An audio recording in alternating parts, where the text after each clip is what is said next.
Sir ఎవరైతే ఉన్నారో ఆ సార్ చెప్పిన మాట నేను విన్నాను కాబట్టి ఈరోజు నేను ఈ పొజిషన్లో ఉన్నానని చెప్పేసి చెప్తా ఉన్నారు. సో నాకు ఆ మాటలు ఇంకా చాలా మాటలు చెప్పింది హిందీలో, అవన్నీ మీకు చెప్తే టైం ఎక్కువ అయిపోతుంది. అప్పుడు నాకు అనిపించింది అప్పుడేను నువ్వు కనుక నమ్మి కనుక పనిచేయగలిగితే, అప్పుడేను చెప్పిన మాటలు కనుక ఇన్ని పనిచేయగలిగితే ఖచ్చితంగా ఇంకొకరు మనం కూడా ఒక డైరెక్టర్ అవ్వచ్చు, మనం కూడా ఇంకో కుస్తా అవ్వచ్చు అని నాకు ఆ రోజు అనిపించింది. నేను దాని తర్వాత మళ్ళీ ఒక మాట షేర్ చేసిర్రు. సో నేను ఒకసారి సర్వజిత్ సార్ ఇంటికి వెళ్ళాను, కుష్ కుమార్ సార్ చెప్పాను, నేను సర్వజిత్ సార్ ఇంటికి వెళ్ళాను. సర్వజిత్ సింగ్ సార్ వాళ్ళ రూమ్ ఇల్లు ఏదైతే ఉందో ఆ రూమ్ కి కరెంట్ బిల్ ఎంత వస్తుంది తెలుసా? కరెంట్ బిల్ ఎంత వస్తుందని చెప్పిందంటే మీరు ఎంత అనుకుంటచ్చు? ఒక 5,000, 10,000, 11,000, 12,000 ఎంత వస్తుందని చెప్పింది తెలుసా? 30,000 నుంచి 50,000 వస్తుందట current bill. Sarvajit Singh sir వాళ్ళ ఇంటిలో కరెంట్ బిల్లు ఎవ్రీ మంత్ 30,000 నుంచి 50,000 వస్తుందట కరెంట్ బిల్లు. ఆ మాట వినగానే నాకు హ్యూజ్ అసలు మైండ్ బ్లోయింగ్, నాకు అసలు నిజంగా అసలు చాలా అయిపోయినా. అరే 50,000 కరెంటు బిల్లు అంటే అసలు ఆలోచించు. బయట ప్రపంచంలో ఆ 50,000 సంపాదించడానికి ఒక 10 years, 20 years, 30 years, 40 years కష్టపడతారు. అలాంటిది గ్యాల్వే కంపెనీలో కనుక మనం పనిచేస్తే అట్లీస్ట్ 50,000 కరెంటు బిల్లు కట్టచ్చని నాకు ఆ రోజు అర్థమైంది. ఆలోచించండి. సో ఇంకా చాలా మంచి మాటలు నేర్చుకున్నాను. సార్ వాళ్ళు చెప్పిన మాటలన్నీ నేను మీటింగ్లో నోట్ చేసుకున్నా.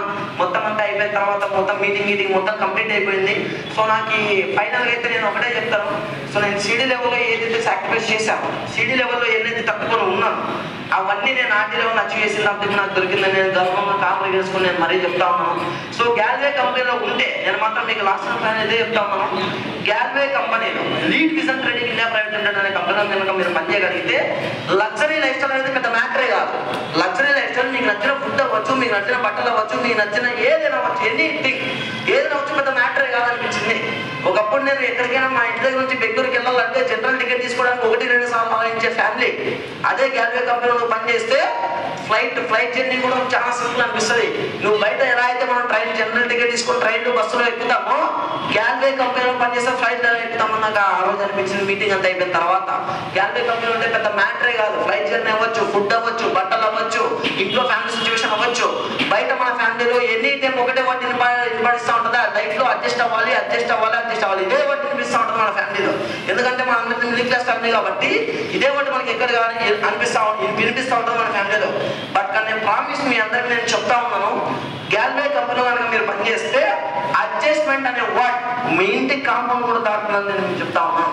ఇంటి కాంపౌండ్ కూడా దాటుతుంది అడ్జస్ట్మెంట్.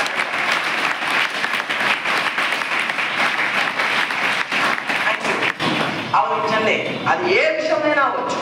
అది